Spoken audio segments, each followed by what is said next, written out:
You're listening to Cosmic Cousins Soul-Centered Astrology. I am your host, Jeff Hinshaw. Thanks for tuning in.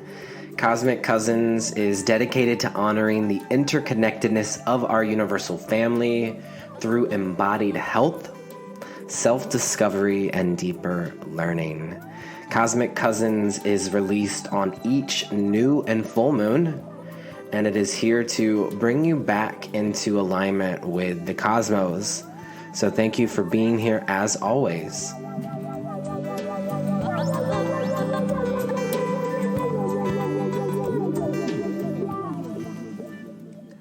Well, here we are. It is a new moon in Aquarius, and it's been pretty intense over here. What's going on with all of you?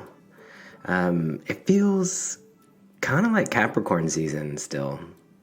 We have Venus and Mars and Mercury all in this cardinal earth sign of Capricorn, and the sun in Aquarius is hanging out with Saturn, the ruling planet for Capricorn.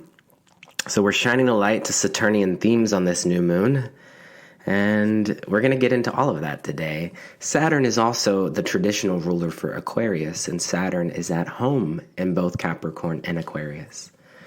So we're going to talk about the new moon, and what I think is cool is since we're here hanging out with Saturn at this time, this new moon, all new moons are a time where we're releasing things.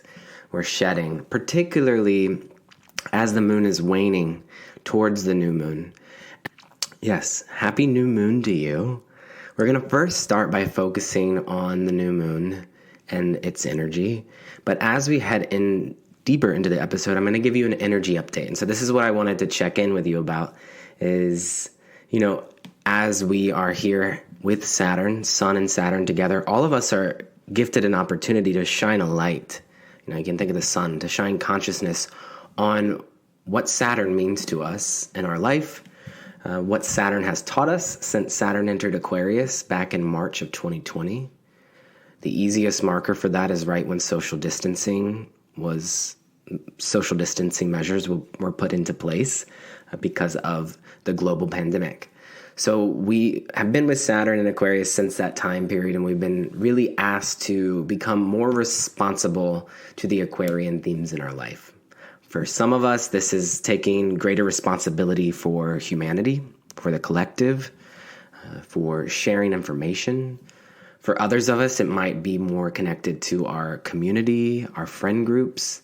And others of us, it might actually be connected to you breaking yourself free from old patterns. Aquarius has this ability to expand the consciousness and has that, radical, new, innovative feel to it. So responsible Saturn, innovation of Aquarius. So it is an interesting combo. And so the way that I'm working on that in a lot of ways, because as a double Aquarius, Saturn has been in my first house since that time period, and Saturn is slowly inching towards my Aquarius sun. And actually, I live in Portland, Oregon, and I found out through astrocartography that I'm living on my Saturn line. I moved here right as Saturn entered Aquarius, and here I am on my Saturn line. Okay.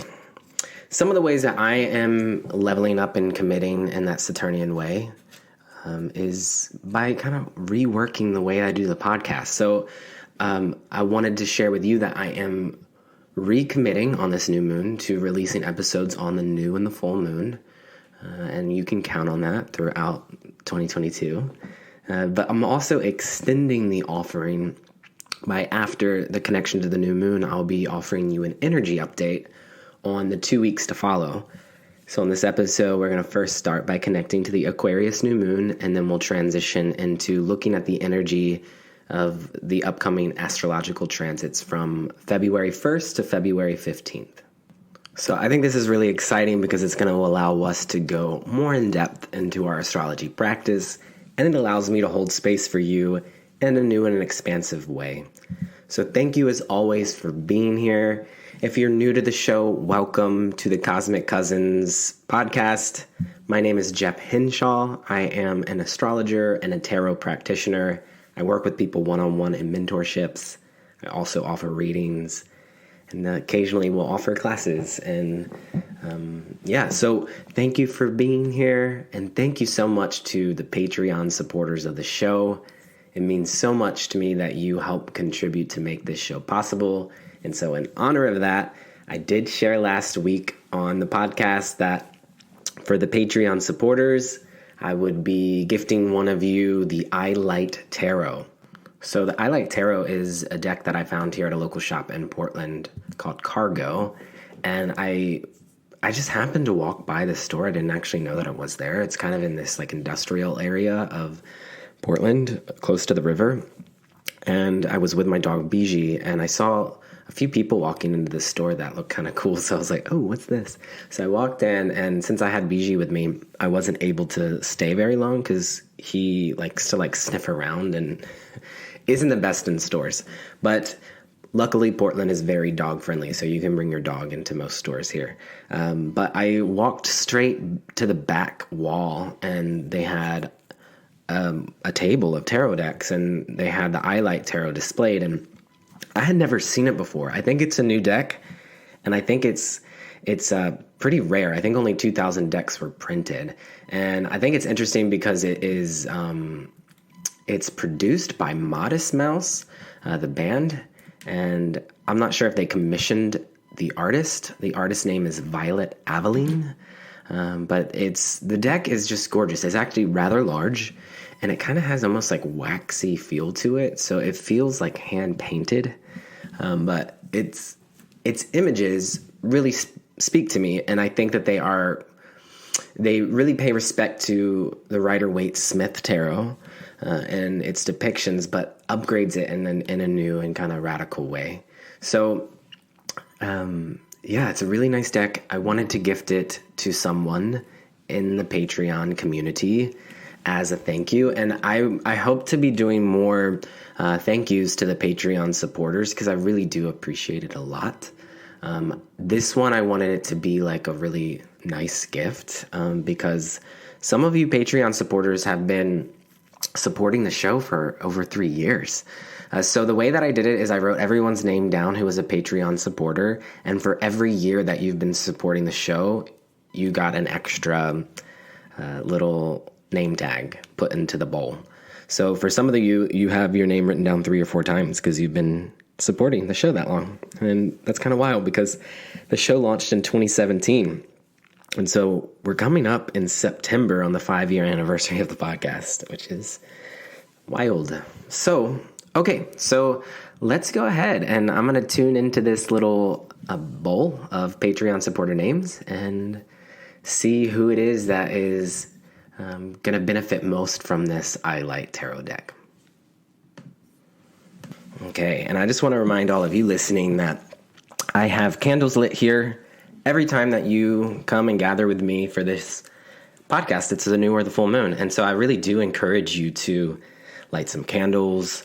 Or if you're going on a walk, that's cool, taking a bath, whatever you're doing. But the reason why I'm just reminding you about candles is because I want this to feel ritualistic to you and sacred to you. And so I'm going to offer meditation opportunities, journal prompts opportunities, tarot cards to look at, all these kind of things that we do together. So in whatever ways you can make this feel comfortable and sacred for you. And if not, just know that I have like 4 candles lit in the room that I am in, and I'm bringing you this reverence of ritual here. And it is such a sacred ritual in my life, and I used to lead new and full moon circles in person when I lived in New York. So it's so interesting how Aquarian this time period is, and here I am not gathering with you in person, but I feel your presence. And I know many of you who listen to the show, and some of you I don't know. And I think that is pretty special and magical. And again, it's an honor to be here. So I'm tuning into the Patreon supporters, and I'm, just really asking that whoever receives this tarot deck is going to really appreciate this tarot deck. And so, again, thank you. And this is really sweet. I'm really happy with this. The winner of the I Light Tarot is Maggie George. And Maggie George is an incredible Pisces that I had the honor of getting to meet back in 2018. I led a 4 or 5 day retreat in upstate New York at Maha Rose North.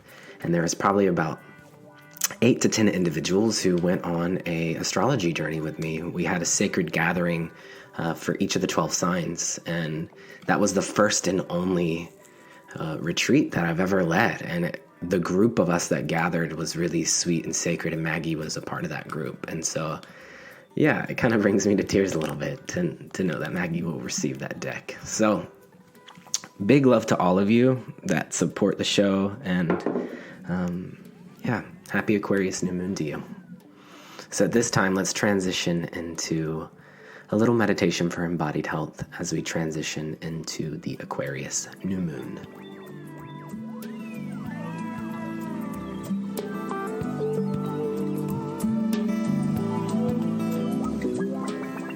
Okay, so let's start by just bringing loving awareness to our breath, and we'll connect to the body parts that Aquarius is connected to, which is first the ankles. So maybe you place your hands on your ankles or just bring your attention there and just notice what it feels like to breathe into this very delicate part of the body that also holds the support and the weight of the entire body. By tuning into this body part, it gives us a window into deepening our connection to Aquarius. And you know, when I think of the ankles, I do think of the support that Aquarians hold for the collective that might go unnoticed. In the same way we might not pay attention to our ankles every day. So, rolling the ankles out, loving up this part of your body. Aquarius is also connected to the nervous system. So, what does it feel like to tune into the nervous system with the breath? And the energy body, breathing into the energetic body. This could be all over from head to toe, about 3 inches outside of the body, breathing into that space. And so that space, you know, Aquarius is a sign that is connected to space and outer space. So spaciousness is important for us when we're working with Aquarian energy. And, you know, new moons is a time of, we're releasing things, but we're also creating space for new to come in and to plant new seeds. And so if we're planting new seeds on this new moon, I'm calling to mind the star card in the tarot, which normally shows a figure that is completely in the nude, and they are on bended knee. And the ankles are very prominent in the Rider-Waite-Smith depiction of that card. 1 foot is placed on the water, or maybe it's next to the water. I should have the image out in front of me. Let's see.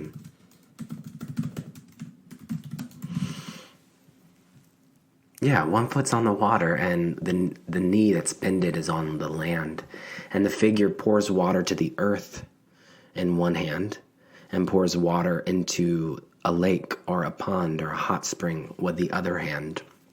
And then there's a rippling that is created here. So there's a balance between earth and water here, and I often think of this as a cosmic pond. And that when we look into that pond, what we're actually seeing is a reflection of the cosmos that are up above. And so it's interesting, Aquarius is the water bearer, and I think Aquarians often get a bad rap, or when we're working with this energy, as it being unemotional. But it's the water bearer. Aquarian energy is actually quite emotional, but learns to remove itself from emotion in order to create vastness. And so I want you to kind of tune in, since it's the new moon, which can be an emotional time. So can the full moon, these kind of pivotal moments when things realign. The moon and the sun are aligned, you know, and they're in the same sign together. So what does it feel like to allow yourself to feel your emotion, but also to gift yourself the space, right, Aquarius, spaciousness, the space to perceive the emotions, to get an objective perspective of what's going on? Can you see the bigger picture? And so when we connect to the stars, we do this. Aquarius is also a sign that is connected to astrology. So just by engaging in an astrological practice, you're engaging with Aquarius. So this is a special new moon for us in the astrology community. because we get to really reflect on what astrology means to us and how it does gift us an objective perspective to give ourselves space from our humanness, to reflect on our humanness and the potential that we hold to expand with space into our gifts and what it is that we are here on this planet at this time to bring to this world to make the future a more brighter place, a more loving place. And so this figure on the star card is in deep healing. It's the card that comes after the tower, which the tower is struck by lightning and it's falling to the ground, and we pick ourselves up out of the rubble and we take ourselves to the water and we heal. So there is, on a very esoteric level, this invitation with an Aquarius to use the resources around us that are available to us to bring greater circulation into our life, greater irrigation into our life. So on this new moon, breathing into the nervous system, breathing into the energetic body, the space between the joints. Saturn in Aquarius, this is interesting. For those of you that have Saturn in Aquarius in your chart, and for all of us when we are experiencing this transit, an actual physical manifestation of this, or a practical manifestation of this, could be arthritis. If we're thinking of Aquarius as the space between the joints and Saturn as restriction and constriction, what does it feel like for us to embody the shadow of Saturn in Aquarius? What I'm doing right now is I'm taking my hands and I'm bending my fingers, almost like I'm gripping or stressed out. And so what does it feel like to create restriction in the joints? This is lack of flexibility. This is frustration. So that could be how we're feeling with Saturn in Aquarius. There's a restriction to the nervous system. There's obstacles to the energetic body. And likely because it's taking on the weight of humanity at this time with Saturn in Aquarius. So we're relaxing the nervous system. So this figure on the star card that is out at a hot spring, this is Aquarians' work, is to gift themselves that space to relax and to be immersed in nature and to connect to the earth. And I'm always drawn to the little bird that's in the tree in the background on this star card. Again, the star card is Aquarius's soul growth card. That's what I like to call it, is soul growth. And the bird is making me think of, a bird chirping at sunrise, the new dawn. The star card has that feeling, the calm after the storm. But birds are also messengers, and so that's wanting to come through. Pay attention to birds on this new moon, and also whatever messages that you're receiving. Because Aquarius, as an air sign, is here to communicate, to share information. And so on this Aquarius new moon, it is a time for you to tune into yourself, to your own vibration, away from the group. And what is it that you are here to share with the world? What radical new ideas for sharing information that helps to assist in the evolution of this planet? What are you here to bring? So I offer 3 phrases on each new moon. And the phrases that I have for us here are: I evolve, I commit, I know. I evolve. Aquarius is a sign of evolution. I commit is because of Saturn in Aquarius, and I know is the phrase that connects us to the fixed air quality of Aquarius. As a fixed air sign, it's unwavering in its relationship to the air element. So I evolve, I commit, I know. And maybe you pull a tarot card for each of these, or maybe you fill in the blank, expand on them. So blessings to you. This is an auspicious Aquarius new moon. Aquarius inspires spaciousness with loving detachment. Aquarius inspires freedom and connection to community. And then the new moon encourages deep rest and reflection and planting of new seeds. So depending on where you are on the planet, this new moon falls either on the last day of January, January 31st, or the first day of February, February 1st. And so either way, there are quite a bit of reasons to honor this day For starters, Black History Month is February. The Lunar New Year, the Chinese Lunar New Year, the year of the water tiger. We'll talk about that today. And Imbolc, which marks the halfway point between winter and spring on the northern hemisphere. So these are all feel quite appropriate because Aquarius expands us out into the cosmos to shift our focus towards the big picture, towards humanity at large, towards the evolution of collective consciousness, towards the freedom for our entire Earth family. So it's cool to have all of these different markers of what February 1st means to us. And I always feel that in Aquarius season that I have an opportunity to really reflect on the bigger themes and humanity at large. So as an air sign, again, Aquarius connects us to communication, to broadcasting, to the distribution of information. Our queen of Aquarius is Oprah Winfrey, who very much broadcasts a lot of information out into the world that helps to evolve our collective consciousness. And so if you're new here, we have a queen for each zodiac sign that helps us tap into the energy of that sign. And so Oprah Winfrey, Queen of Aquarius. On my walk yesterday evening, I was struck by the synchronicity of seeing two quotes printed on posters and displayed in a neighbor's window. And so I included this picture of these two quotes in the newsletter, which, by the way, there's a link in the show notes if you want to sign up for the newsletter. It comes out on the new and the full moon. But because of the way my Aquarius filing cabinet of a brain stores astrology information, I instantly recalled that both of the authors of these quotes share something in common. And they were both born under an Aquarius moon. And so I thought this too timely to pass up the opportunity to share it with you. And so both of these figures are inspiring Black women and civil rights activists whom in a very Aquarian way use their ambition, their intellect, their integrity, their collective awareness to offer a radical new perspective and strategy for greater liberation. And so the first quote is from Angela Davis.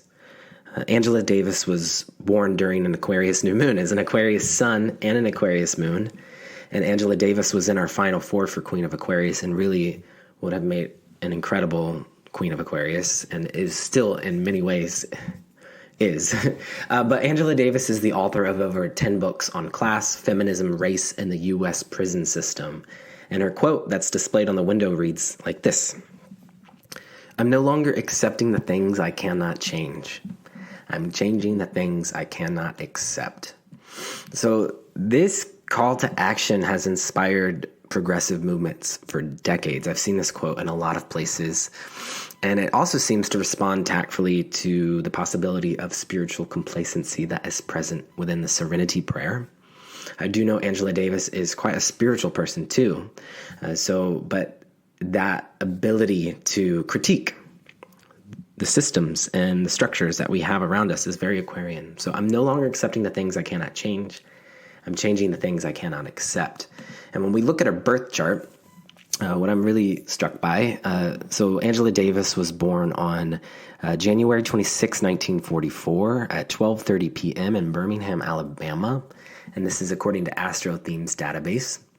So she's an Aquarius sun with an Aquarius moon and a Taurus rising.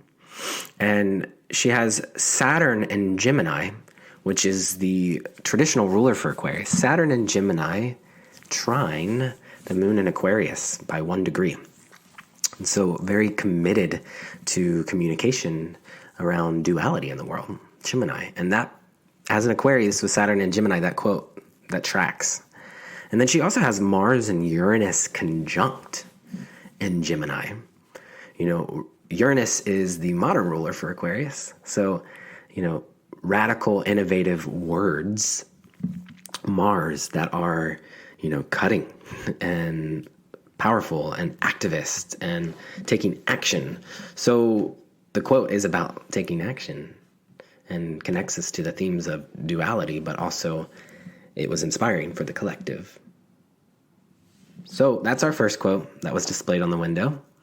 And then our second quote comes from the late Shirley Chisholm, who is a fiery, uplifting Sagittarius sun with a radical, community-driven Aquarius moon. And so Shirley Chisholm was the first Black woman to hold a position in Congress in 1968 and was the first woman and African American to seek the nomination for President of the United States from one of the two major political parties in 1972. And her displayed quote reads, "If they don't give you a seat at the table, bring a folding chair." If they don't give you a seat at the table, bring a folding chair. And this quote acts as a metaphor for her legacy as she stepped up and claimed her place at the table of public discourse, speaking up for and representing a wide range of people and issues, which is quite Aquarian indeed. And then that Sagittarian ability to really see the vision and go after it in that ambitious, fiery Sagittarian way.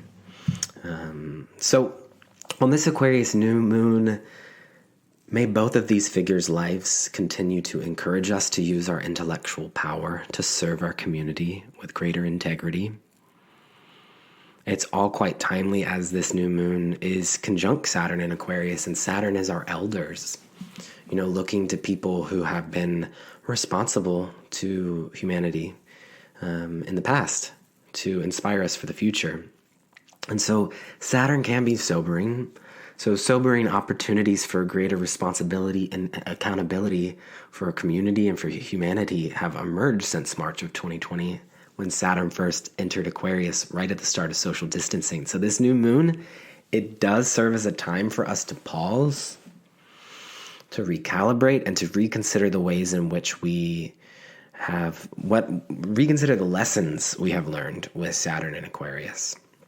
And so some questions for thought for this new moon and for this reflection on Saturn and Aquarius, I have 3 for you. So the first one is, in what ways are you being encouraged to step up with greater structure and authority? In what ways are you being encouraged to step up with greater structures and authority? You can look to see where Aquarius is in your birth chart to get more of a clear indicator of the house themes. So for some of you, I was working with a client recently who's a Leo rising, and they, have Saturn transiting through their 7th house. And so at this time, they're committing in relationship. They're, with greater structure and authority, they're stepping up into a committed relationship. So again, look and just see where it's falling in your chart. And here's my next question for you. How might you rebel against outdated structures in your life that are no longer supporting your evolution? Remember, Aquarius is a sign of evolution, but it's also a sign of rebelling against outdated structures. So we've got this commitment of Saturn, but also this newness that wants to come through. So how might you rebel against outdated structures in your life that no longer support your evolution? And the final question is, what new systems and routines in your life are you willing to commit to in order to bring about greater liberation and freedom for yourself and for a world in need? I'm going to repeat it one more time. What new systems and routines in your life are you willing to commit to in order to bring about greater liberation and freedom for yourself and for a world in need? And so all 3 of these questions are not necessarily the lightest. And I will say right now I'm wearing all black. I'm wearing a black button-up shirt with black jeans. And why? Well, Saturn is connected to the color black. One of its themes one of its symbols is a black cube, which I always think of the black cube in Manhattan. And it's between the East Village and the West Village. So I guess that's Greenwich Village. It's right there at Astor Place. Do you know that cube I'm talking about? If you're in New York, maybe go visit that cube over Aquarius season and just see, how it connects you to Saturn. So, there can be this seriousness to it. And so be gentle with yourself on this new moon, all new moons, but particularly because of this influence of the sun and the moon hanging out with Saturn. So Aquarius can exhaust itself and attempt to be all things for all people when Saturn's in that sign. And Saturn can have us putting a lot of pressure on ourselves to do better and to achieve. And so the most practical and holistic way to use the energy that's available to us on this new moon is to lovingly commit Saturn to our nervous system, Aquarius. Lovingly commit to our nervous system. So what does that mean for you? What measures do you put in place? For me, setting really clear boundaries, Saturn, and the ways in which I give and receive information, Aquarius. So, I'm not on social media right now. I'm still communicating and connecting to people, but I'm doing it in a way where there's clear boundaries for me. And actually having a podcast, that's really clear boundaries for me. So yes, setting really clear boundaries in the ways you give and receive information. So we have, Aquarius New Moon, Monday, January 31st at 9:46 p.m. Pacific Standard Time. A lot of you listening, that will be February 1st, but it's at the 12th degree of Aquarius, 12th degree in 20 minutes. So you can look to your chart to see where that might be lining up. The esoteric phrase for Aquarius is waters of life am I, poured forth for thirsty friends. This is channeled by Alice Bailey, but I updated it in that Aquarian way. The original saying is poured forth for thirsty men, and I changed it to friends. Aquarius body parts, ankles, joints, nervous system, energetic body. Aquarius tarot cards, the star card, the King of Swords connects us to fixed air, and the Fool is Uranus. And then our Queen of Aquarius is Oprah Winfrey. So that is our Aquarius New Moon. And at this time, we are going to transition into the energy update for the next 2 weeks. So let's transition into that now.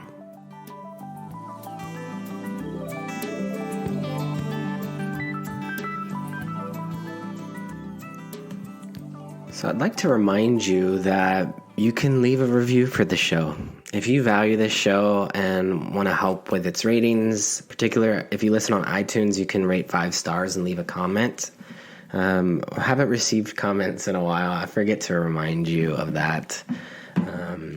And also some updates from me before we get into the energy update. I wanted to share this. This Aquarius New Moon, I'm celebrating a new life. My dear friend Katie, friend of about 12 years, just had her first baby this past week, and he happens to have the same sun, moon, rising combination as me. He's a double Aquarius with a Virgo moon, and I have never met anyone with the same astro big three, so it feels really special and cosmic for this child of my friend to share this combo with me. So they gave him the middle name Jeffrey, and I'll meet him this week on Wednesday on February 2nd, 22. As far as offerings, astrology readings have been filling up quickly this year. Right now, I do have openings for both astrology and tarot readings available for April. And the one-on-one mentorship spots are filled for the first half of 2022. But if you know you'd like to work with me in an intimate way this year, you can read more about mentorships on my website, and then you can email me to join the waitlist for both the summer and autumn 2022 mentorship slots. And so speaking of mentorships, right now I have the honoring of mentoring a few others in a one-on-one setting.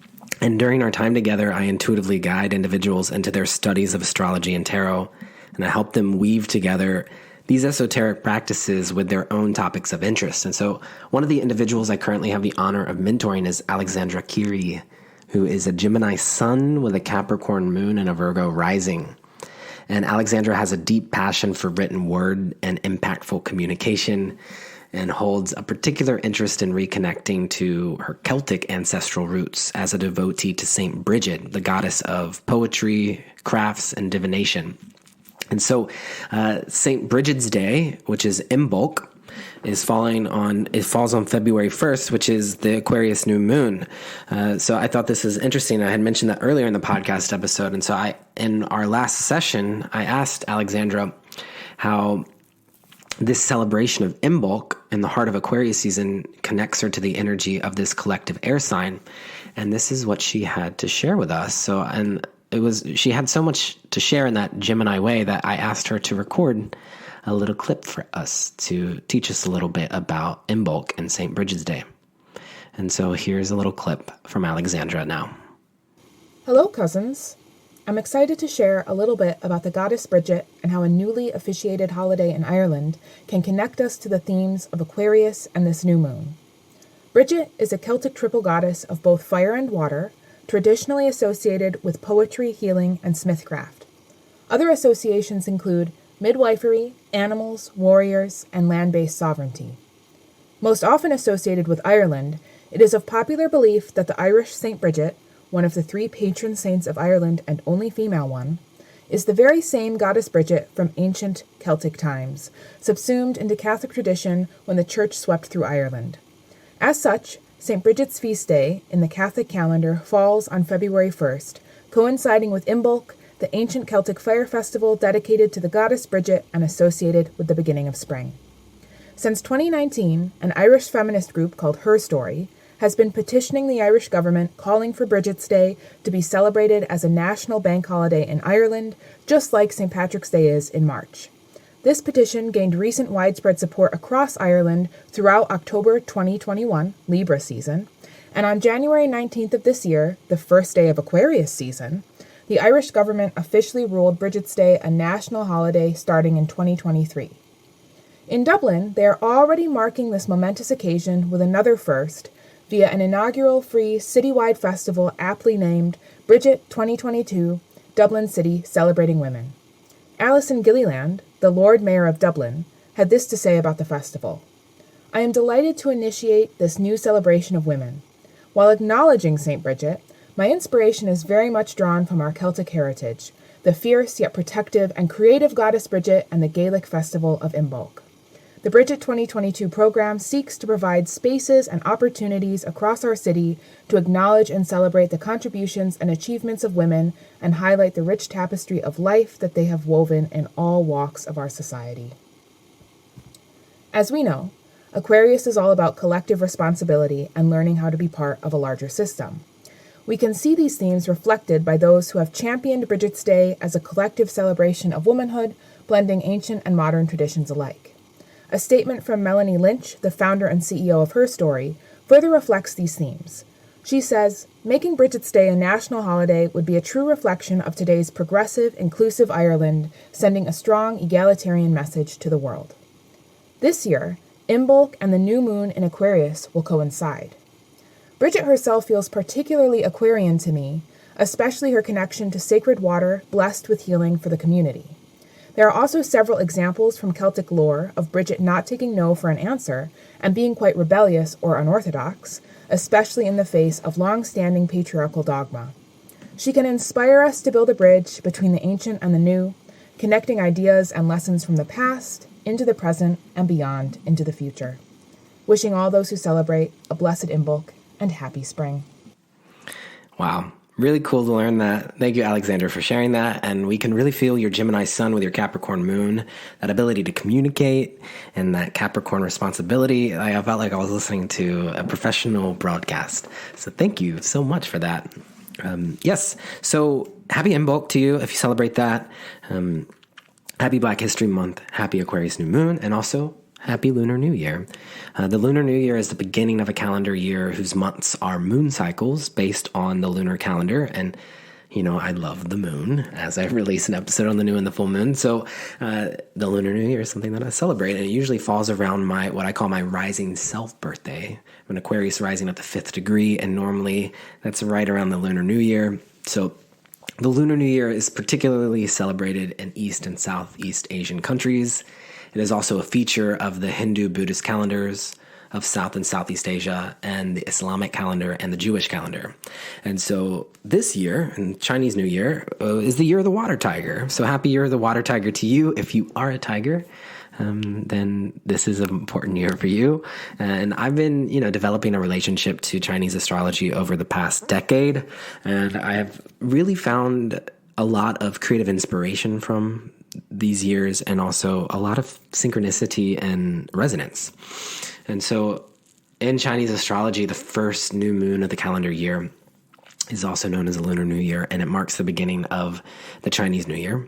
And so this shifts the focus towards a new animal, and every 2 years towards a new element.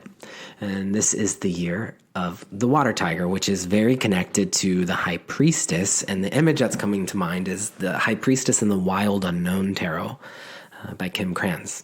And in this deck, the high priestess is depicted as a tiger, and the high priestess also has a deep connection to water. So if you do have the Wild Unknown, I encourage you to take that high priestess card out in honor of the Lunar New Year here on this Aquarius New Moon. And this feels very aligned and special for us. So The tiger, this whole next year, denotes fierce instinct, intuition, and nighttime awareness.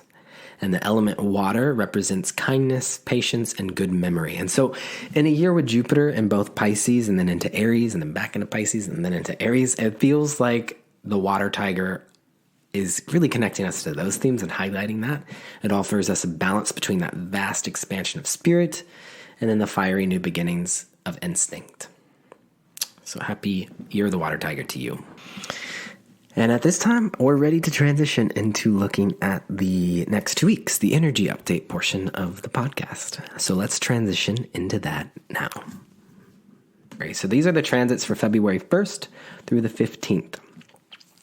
And so what we'll do is we'll first start with the sun and then the moon. We're going to talk to Mercury, to Venus, to Mars, to Jupiter, all the planets. We'll go out in order.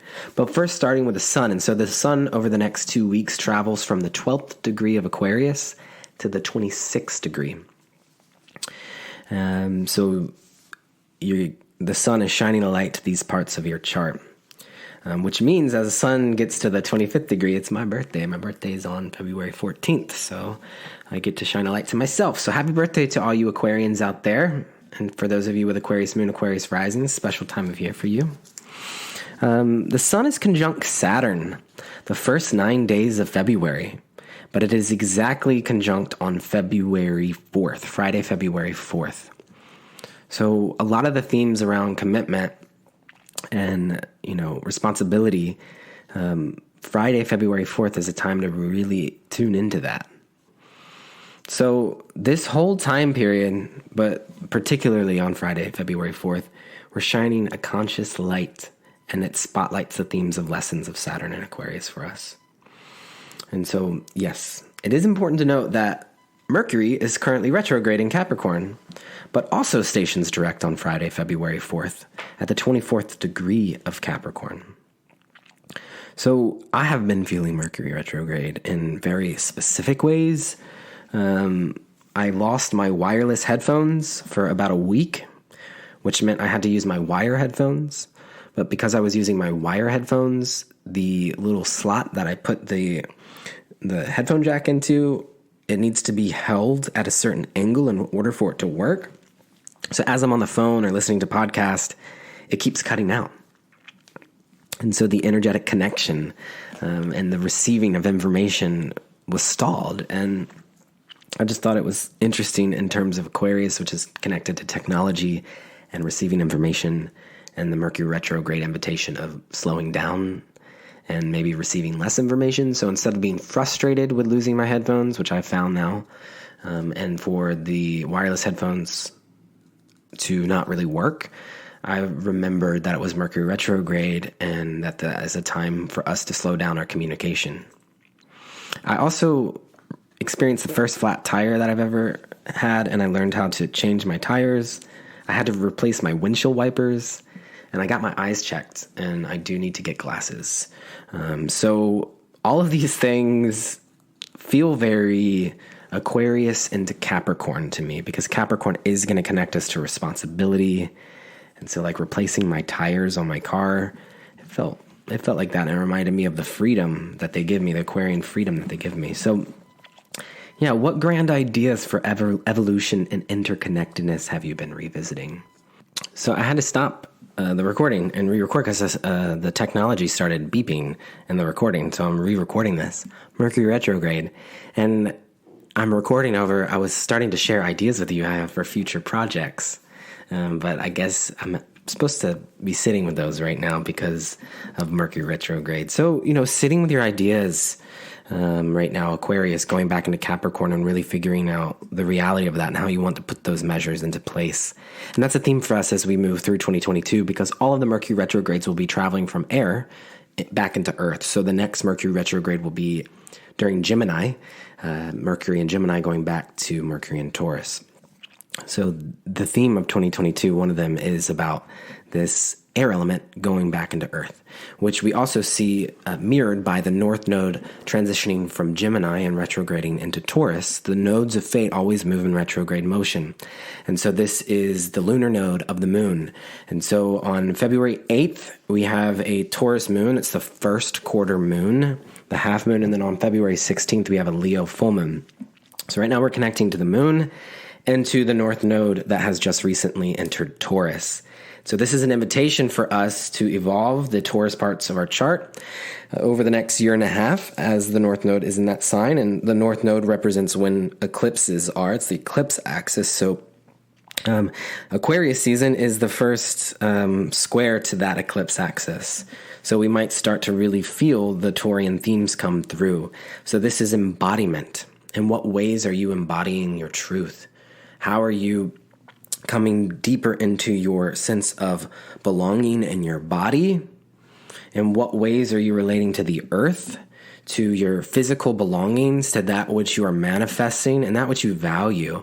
You know, Taurus is ruled by Venus, so it is a sign of great love too. So this is about committing in relationships, relationship to self and to others. And so this Taurus North Node and Cher is our queen of Taurus. So we can look to Cher as a representation of the way that Taurus might be embodied in the world.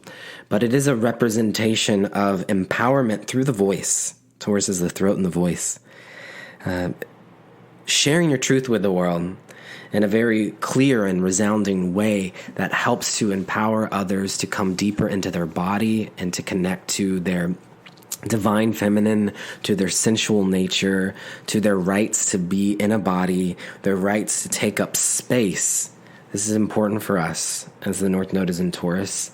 And there's a deeper invitation too. A lot of what I've been feeling with Taurus is that there's a sense of, which we don't talk about a lot with Taurus, but we can feel it in the Hierophant card in the tarot, but there is a deep ancestral energy that is available to us. And so Uranus is in Taurus right now.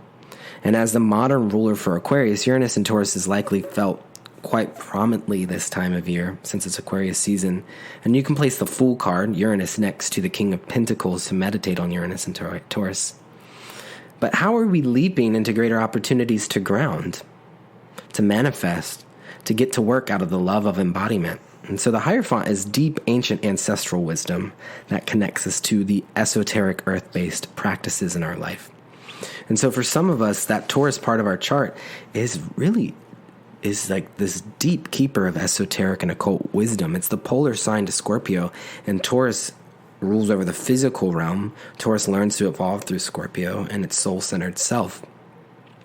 So, and in some ways, when I think of Queen of Taurus as Cher, she is someone that is the keeper of ritual in many ways. The way in which she performs is really taking you on a journey deeper into your body and into yourself and bringing greater joy. You know, Taurus is a sign of great light. It is the middle of spring.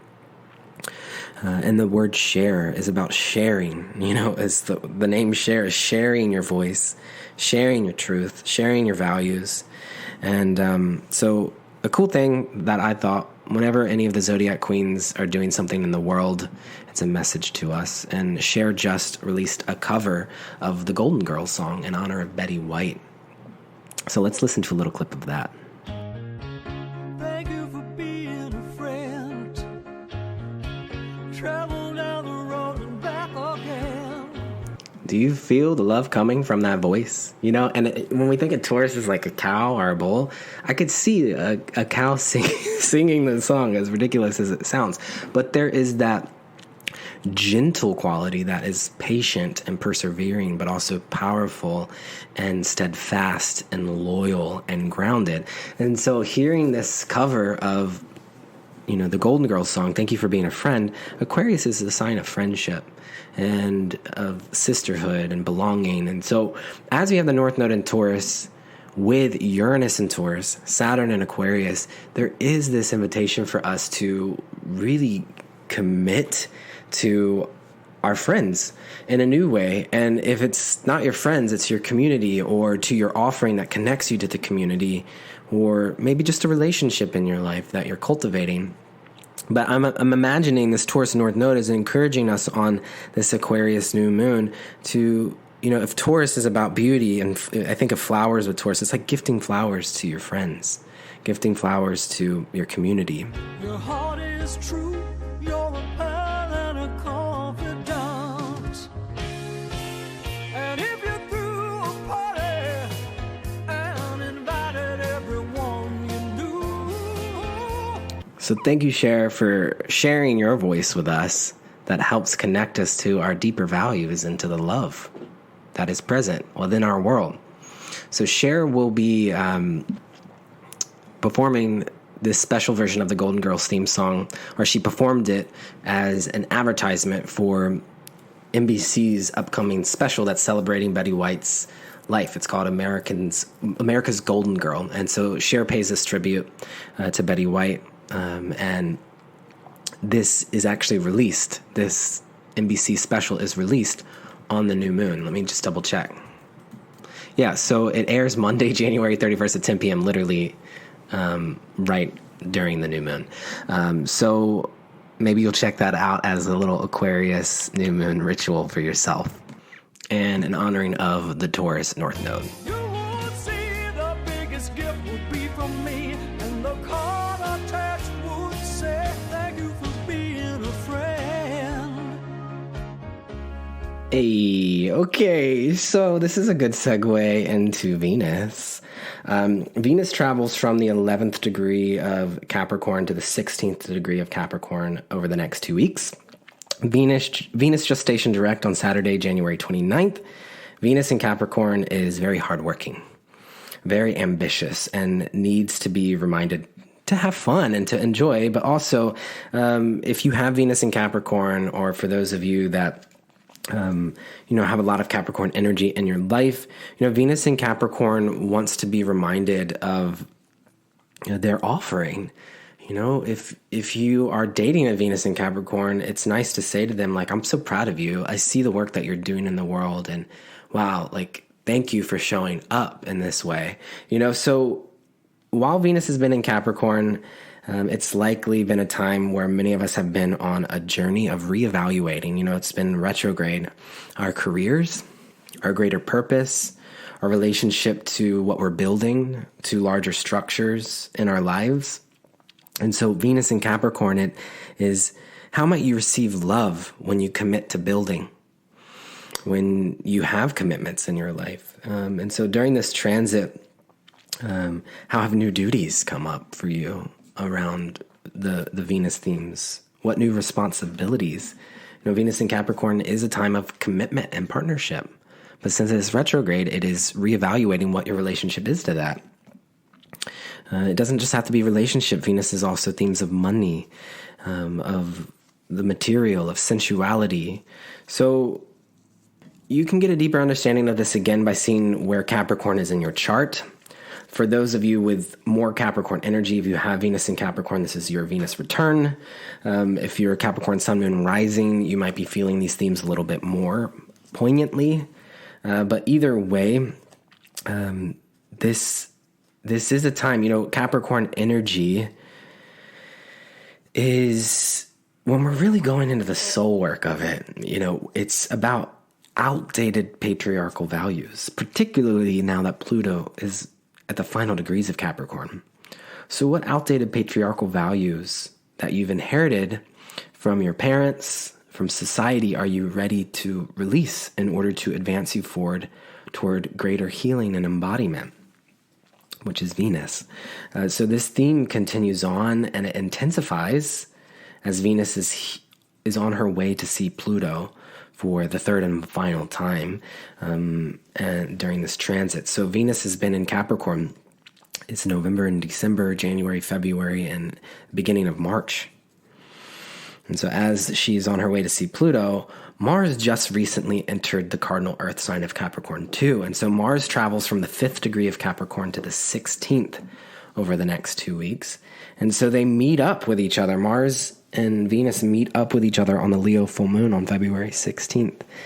and they're dancing this cosmic dance together all the way through February and until and throughout March. Venus and Mars are hanging out with each other, and they both enter Aquarius together on Saturday, March 5th. And when Venus and Mars come together, I often think of tango dancing. You know, it's the physicality of Mars meeting the beauty of Venus. And, you know, I think of romance when Venus and Mars come together. I think of passion emerging. And so we're moving through the signs of Capricorn and then in Aquarius together with both Mars and Venus. And this is intriguing because they are such, you know, collective signs and connected to humanity and society at large. So it's likely that we will be seeing, you know, greater shifts in regards to the pandemic during this time. But in your own personal life too, it's, you know, there is this sense as Mars is entering Capricorn and meeting up with Venus that whatever you learned during this Venus retrograde period, now it's time to take action on it. So if you are committing to someone in relationship and recommitting because it's retrograde, Mars is saying, what actions do you need to take in order to make that a reality? What obstacles do you have to move through? And so we could all be feeling some sort of resistance. You know, Capricorn can have obstacles in place, but it's like if you can move through these obstacles in relationship or in money and career, whatever it is that is coming up for you as you hear these themes, if you can really commit and allow yourself to persevere through these themes, you are building an even stronger foundation for greater love in your life. And so Michelle Obama is our queen of Capricorn, and it makes me think of like Michelle and Barack Obama dancing a tango dance on a stage, and that could be an image that comes to mind. But perhaps there's like a new certain flow around Capricorn themes in your life, you know, bringing greater Martian impulse towards your creativity, which is Venus, taking action towards greater beauty in the most responsible of ways. And so that kicks off on this Aquarius new moon as Mars is getting closer to Venus. But it will really be building in momentum through the month and into March, and particularly they meet on the Leo full moon. So we'll continue to check in on these themes.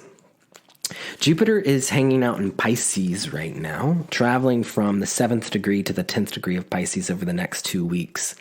And so greater inspiration is Jupiter towards Piscean themes, fantasy, spirituality, mysticism, and dreams continues to swell. And it feels like a swelling because Jupiter isn't necessarily...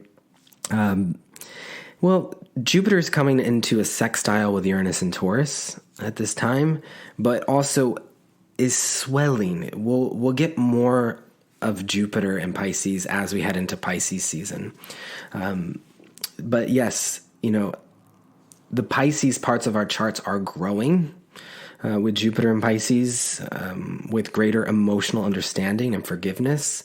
And so we're building into this end of a cycle. So breathe into this accumulation of this spiritual wisdom of Jupiter and Pisces. Sober Saturn is trotting along, moving from the 15th degree of Aquarius to the 17th over the next 2 weeks. It's crossing the halfway point, though. This feels important through Aquarius. And again, the Sun and Saturn align in the sky on Friday, February 4th. And the lessons of Saturn and Aquarius are likely becoming much more clear to us at this time as we're crossing the halfway point of its transit through Aquarius. We have one more year of Saturn and Aquarius. Saturn enters Pisces in March of 2023. Uranus recently stationed direct on the Cancer full moon 2 weeks ago and travels from the 10th degree of Taurus to the 11th. And as the modern ruler for Aquarius, Uranus and Taurus is likely felt quite prominently this time of year. So again, you can place the Fool out next to the King of Pentacles to meditate on this. I'm not sure if I said this in the recording earlier that I had to erase. But either way, how are you leaping into greater opportunities to ground and manifest and get to work out of the love of embodiment? Neptune is just chilling right now. Neptune is hanging out in a dream world at the 21st degree of Pisces. over the next 2 weeks. But as we prepare to enter Pisces season and even into Aries season, Neptune will come much more into play in the months to come. So we'll explore Neptune and Pisces themes more, because Jupiter and Neptune will align in the sky in Pisces. That's pretty big. But for now, Neptune's just chilling. So whatever you have around 21st degree of Pisces could feel like it's in a bit of a fog, but there's opportunities for new perspective and spiritual understanding here as well. And then finally, Pluto. Pluto is in Capricorn, traveling from the 26th degree to the 27th degree of Capricorn, as old structures continue to transform in our sense of environment and responsibility and government. So death to the patriarchy is a Pluto and Capricorn's signature, and we're here in the final few degrees of this transit. Doesn't mean that it's going to change signs anytime soon, because Pluto moves quite slowly. So Pluto's in Capricorn all year, and it has been since 2008. But what is really important about this transition from the 26th to the 27th degree is that Pluto is inching towards its return in the United States birth chart. So this month, February, particularly February 22nd, 2022, is the exact date of the first hit of the United States Pluto return, which means that at this time, if you live in the U.S., and the U.S. is connected to the globe at large, so it also might affect people in other parts of the world. But if you're living in the United States, we are all going through a collective Plutonian energy, which we can use the Judgment card in the tarot to meditate on, which shows people rising from their graves completely in the nude, looking up towards the sky. So in our own personal life, as we're moving through a very Plutonian year, it is a time of reconciliation with the past. And so you might feel it in your own personal life with your parental figures, greater healing, intergenerational healing within yourself and within your family of origin, but also in the greater universal family too.